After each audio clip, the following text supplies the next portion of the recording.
Coming up on the first episode of AbiliTV, we catch up with TikTok sensation Jimmy Jan. Want to know my story or maybe something you haven't seen on social media?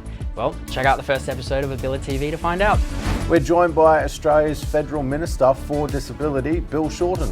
And we've got music from Alan Tiny Nemeth and his highly talented visually impaired drummer. This is AbiliTV.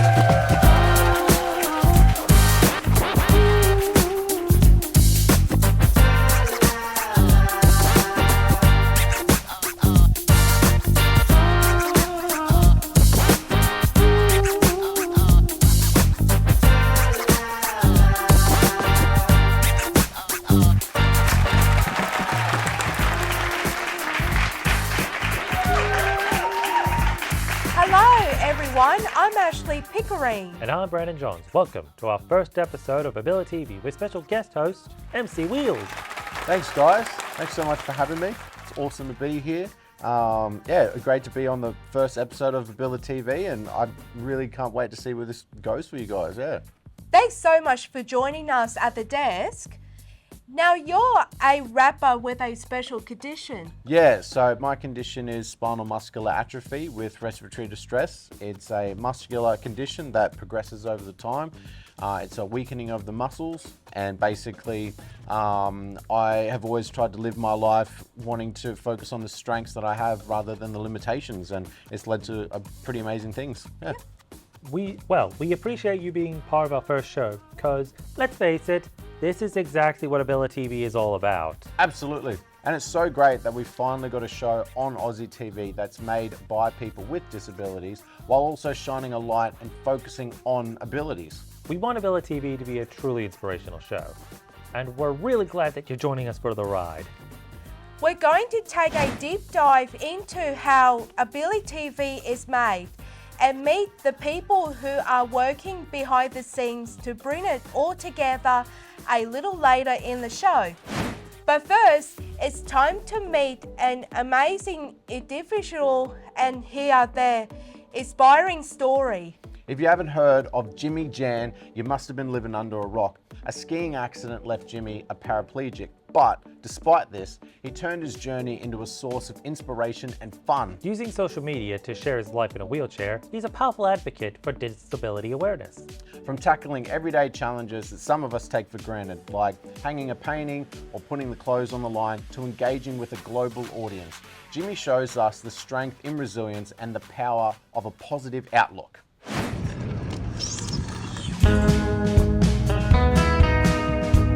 Hi, my name is Jimmy Jan. I am 23 years old, born and raised in Harvey Bay in Queensland. So you want to know why I'm in a wheelchair, hey? Fine, I'll tell ya. Before my accident, I used to call myself the luckiest little boy in the world because everything just seemed to go right for me. When I had my accident, obviously my life changed a lot, but all the things that made my life incredible before, or that I thought made my life incredible, they were still there. I still think I'm the luckiest little boy in the world. It all started last snow season in Australia when I was skiing and snowboarding every day until one day I wasn't because I became permanently paralysed. Yeah, just one day, August 9th, I went up and I was headed over the mountain to do some runs. Now, I should mention, traditionally I am a snowboarder. Maybe I should have stuck to the snowboard and I wouldn't be here, but YOLO, skiing is fun. You can go so fast. And the terrain park was empty, so I thought I might just hit some jumps on the way down. And yeah, I just hit a couple and I hit the biggest jump with a bit too much speed. And I remember going up the jump and thinking, oh crap. Oopsie. And that's the last thing I remember because a few seconds later I landed directly on my head. And then I was flown via helicopter to Royal North Shore in Sydney, had some emergency spinal decompression surgery. Oopsie. I'd studied radiography before, so when the radiographer took x-rays, I was like, oh, I used to study radiography, can I have a look at the x-rays? And they're like, are you sure you want to have a look? And I was like, yeah, show me. And then, have a look, and I was like, that's bad. So picture this, I'm laying in the medical centre after a really bad wipeout off a ski jump and I'm freshly paralysed. Now tell me, what do you do in this situation? Do you scream? Do you cry? Or do you just take a selfie? I can just be sad and, whatever. Now, there are a few photos of me taken the day of my accident, but there's only one that I took myself, and this is it, and it's a Snapchat. You're probably wondering, how does one capture the emotions they're feeling in a single Snapchat? And this is how I did it. Whoopsie. Because life changes. Plans change, abilities change. When this happens, sometimes you need to change too. The accident I had that day was pretty severe, and the course of my life changed in an instant, and it will literally never be the same. But there's nothing I can do to change what happened that day. All I can do is look back and say, oopsie. I started making TikToks after I had finished the semester.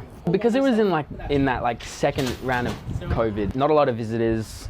Yeah, I was just kind of bored in hospital. Suddenly just started posting images on Instagram of me in a wheelchair, and everyone's like, whoa, what happened to you? What's going on? I'll make a video, a funny little video, and then it'll just explain what happened.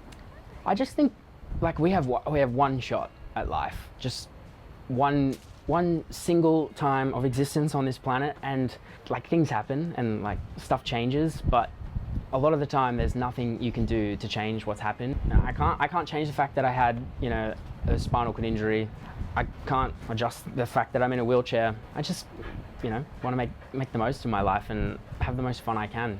I just think life is an adventure, and there's speed bumps along the way, and you can park the car and stay stuck where you are, or you can just keep going. And yeah, I'm just gonna keep going. Life is fun. Victory isn't trying your best to go back. Victory is moving forward, embracing the unknown, overcoming the obstacles, and discovering what extraordinary things life has yet to offer. And sometimes it's just rediscovering how to do the things that you love. My main goal in life is to just have fun.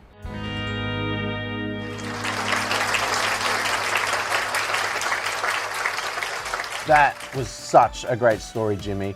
I mean, how you managed to overcome something as tragic as that and put a positive spin on it is really great to see, wouldn't you say? Oh, absolutely. I'm definitely a fan. Due to come, we've got Tiny, a vision impaired drummer, and we take you on a behind the scenes look on how we produce AbiliTV.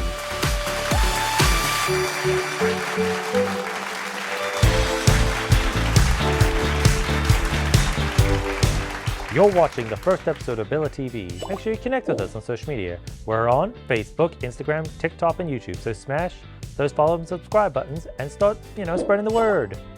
Okay, it's time to welcome our first guest, Bill Shorten.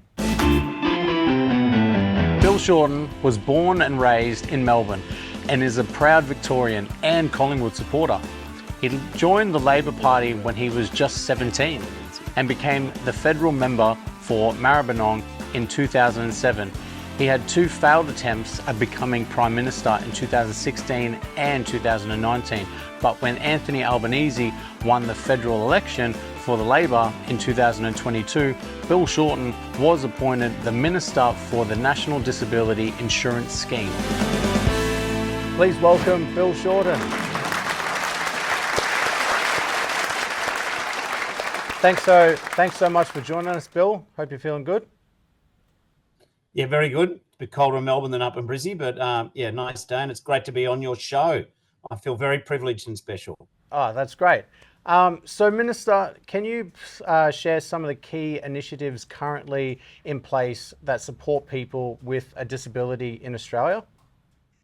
Yeah, absolutely. About 1 in 6 Australians reports as having a disability. So it's a big group of Australians. And disability could be any of us at any time. So really, it's not just people with disability, it's all of us. So what we are doing is we're trying to fix up the NDIS, make it true to purpose. About 650,000 Australians are on the NDIS, they're participants. It's changing lives for the better, but it's not a consistent experience. And wherever I go in the street or whenever I pick up a phone or wherever I read an email, there's people saying, hey, the scheme's okay, but we need it to work better for me individually. So the NDIS is a big part of our focus. There's also rolling out Australia's disability strategy and responding to the Disability Royal Commission, which is gigantic. And there's plenty to be done with disability employment, building standards, transport standards. In fact, the longer I go on with this answer, I realise there is a lot going on. Yeah, right. So can you share with us how these policies help to improve accessibility in communities and the workplaces? Well, as I said, disability could be any of us. So when we improve accessibility for people with disability in workplaces, community, public transport, the school system, you name it, it actually benefits everybody. Specifically, I'm responsible for trying to sort out the NDIS. So that's for people with severe and profound impairment. It is changing lives, but we want to make sure that every dollar is actually getting through to the people for whom the scheme was designed. Having become the minister a couple of years ago, I discovered that there's a small proportion, but nonetheless it's real, of what I would call rent seekers, opportunists, people behaving unethically, who are ripping off people with disabilities by providing dodgy service provision. Most service providers good, but some see people with an NDIS package as a human ATM, and we want to. So that's where a fair bit of my personal focus is on. Also making sure that the NDIS is a consistent experience, that it's fair to all, the decisions are clear, people feel they get a fair go.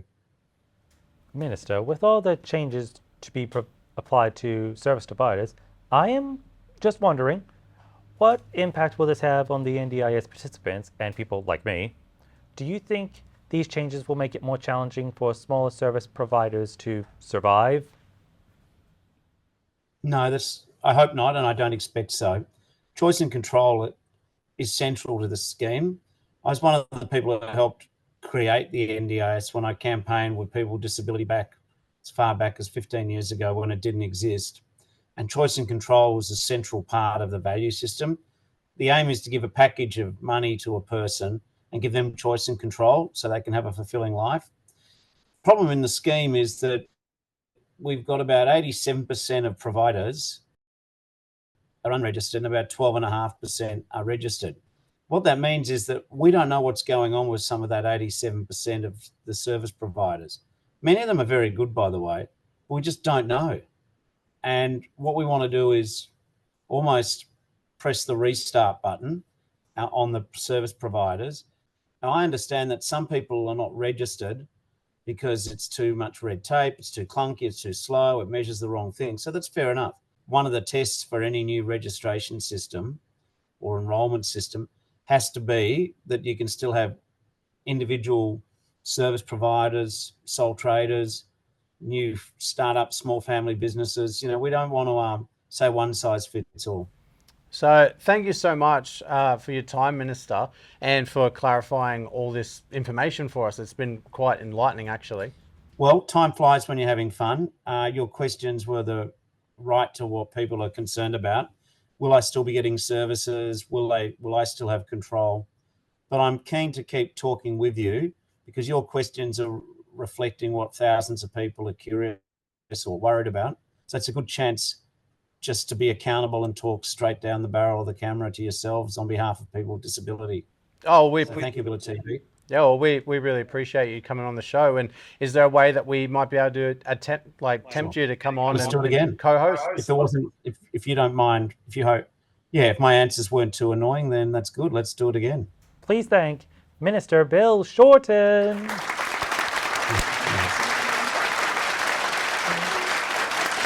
Now, let's take a peek behind the scenes to see what it takes to make AbiliTV and how people with disabilities are taking an active role thanks to an apprenticeship program between Trading Media Australia and Rope.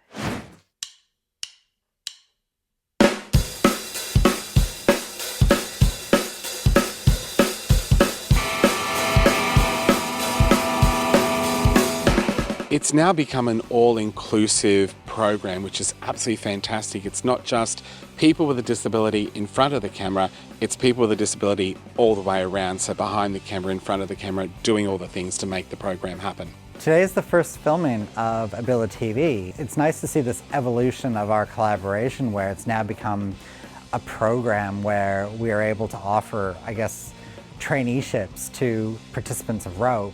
As a video maker, I've been working in the industry for about 20 years, but this is the first time that I have the opportunity to share the knowledge to someone else. These guys of Rope have just been fantastic.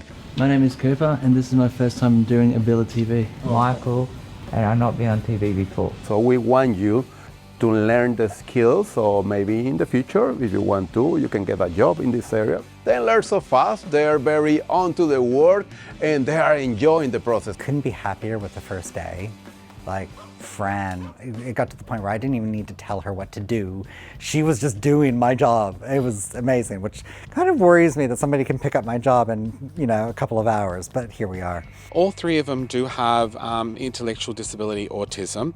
So we thought this is a great way for them to get experience, and realistically, there's nowhere else out there in that I know of in this industry that allows people with a disability to come in and have this opportunity. What we're looking at is being able to get there and have these guys learn these skills that, I know one of the guys that's so excited about working on the cameras has always wanted to get into this industry. We have one person who's going to be operating the auto cue, we have another person who's going to floor manage, and we also have another one who's going to be a camera operator. For the participants, it's their really first time doing this, and the main thing, they seem happy, they seem excited, and they seem curious to learn more probably. You never know, they ended working professionally in the industry. But the beauty of it is that it's hands-on. To actually have access to a fully functioning TV production company is unique. There's nothing like this in Australia, so for our participants to have access to this, it's just mind-blowing. It really is. It's just super, super exciting from my point of view.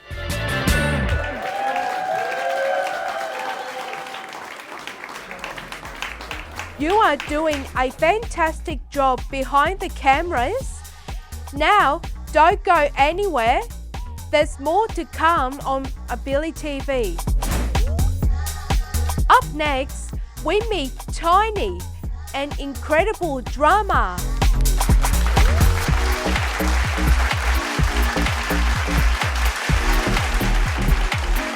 A huge part of AbiliTV is showcasing people with artistic and musical skills, and we're going to do this on every episode. So if you know someone, or maybe you want to be featured in this, make sure you get in touch. Alan Tiny Nemeth is a vibrant and passionate musician whose dedication to his craft shines through the dynamic use of the octopad. But wait for it, he's legally blind. This is a guiro. You just tap on it. I also have a tone block and shaker. When I play music, I like knowing that other people enjoy listening to me play.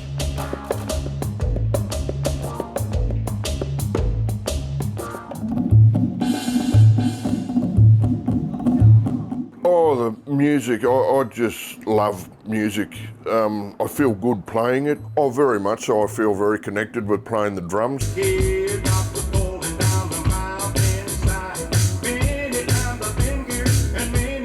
First started playing the drums, but because of the factory work that I used to do, I used to work in a factory for 22 years. I was doing small assembling and packaging jobs, and therefore, because the job was so repetitive, I can't use my hands very well for gripping things anymore. So I can't hold drumsticks for too long. I can probably hold them for about, 15, 20 minutes. So Dan introduced me to the octopad, and I brought it home, and I was playing it with the palms of my hands and my fingers flat like that type of thing. And then I realised that I got thimbles for playing a washboard. And since I put the thimbles on, my drumming has improved so much. I take those old records off my shelf. I sit and listen to them by myself. When I was born, I could see better than what I can now. I've never been able to see properly. The best vision I ever had was probably about 10%. Life without vision, I don't know any other way.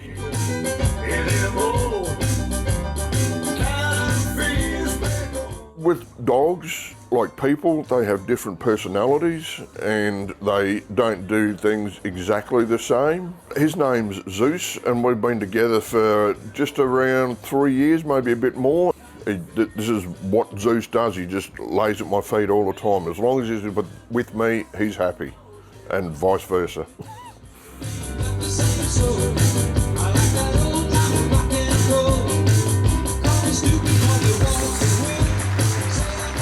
Lucky for us, Tiny is here in the studio to perform live. Take it away, Tiny.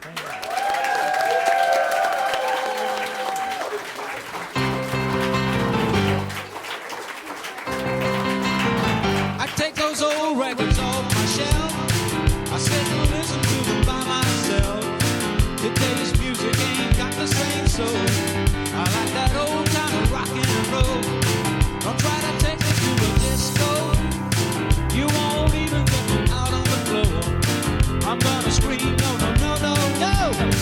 I want that old time of rock and roll. Yeah, I like that old time of rock and roll. I reminisce about the days of old. Today's music ain't got the same soul. I like that old time of rock and roll. Call me stupid, call me what you will. Say I'm old fashioned, say I'm over the hill. I don't care what you say at all, 'cause rock and roll will never fall. I like that old time of rock and roll. I reminisce about the days of old.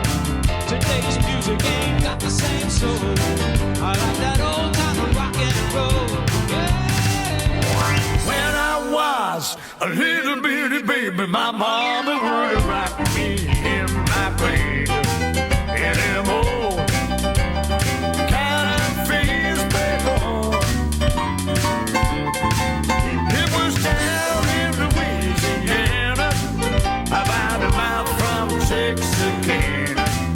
Anymore, kind of feels at home. And when them diamond balls get brighter, they're gonna get me very much tighter. Anymore, kind of feels back home. It was down in Louisiana, about a mile from Texarkana. Anymore, kind of feels back home. Go!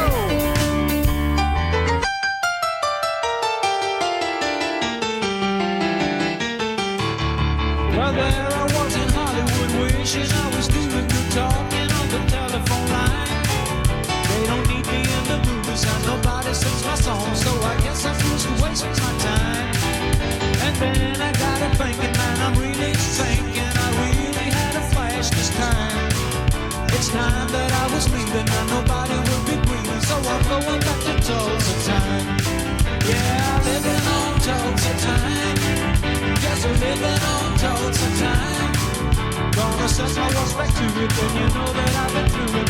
Living on Tulsa time. Yeah, I'm just living on Tulsa time. I'm just living on Tulsa time. Gonna set my respect to it, then you know that I've been through it. Living on Tulsa time. Yeah, I'm just living on Tulsa time. Just living on Tulsa time. Gonna set my respect to it, then you know that I've been through it. Living on Tulsa time. I'm just living on Tulsa time. I'm just living on Tulsa time. I'm just living on Tulsa time.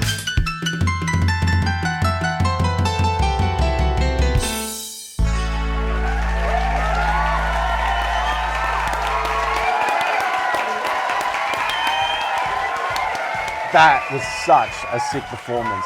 Thanks so much for that, Tiny, and keep up the great work, mate. Thank you all for joining us on this first episode of AbiliTV. If you want to share some inspiring stories in our show, don't hesitate to reach out and someone from our team will be in contact with you. If you liked our show, please make sure to leave a comment and a like, tell your mates, and share it with someone because you just never know who needs it. Remember, every one of us has the ability to inspire and make a difference. See you next time!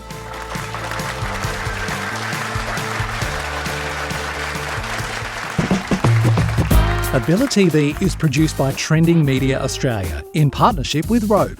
ROPE is a disability service organisation providing opportunities to people living with intellectual disabilities to learn media skills by participating in the creation of AbiliTV, including hosting and the show's production. If you'd like to be involved or become a sponsor of AbiliTV, we'd love to hear from you. Just go to abilitv.com.au.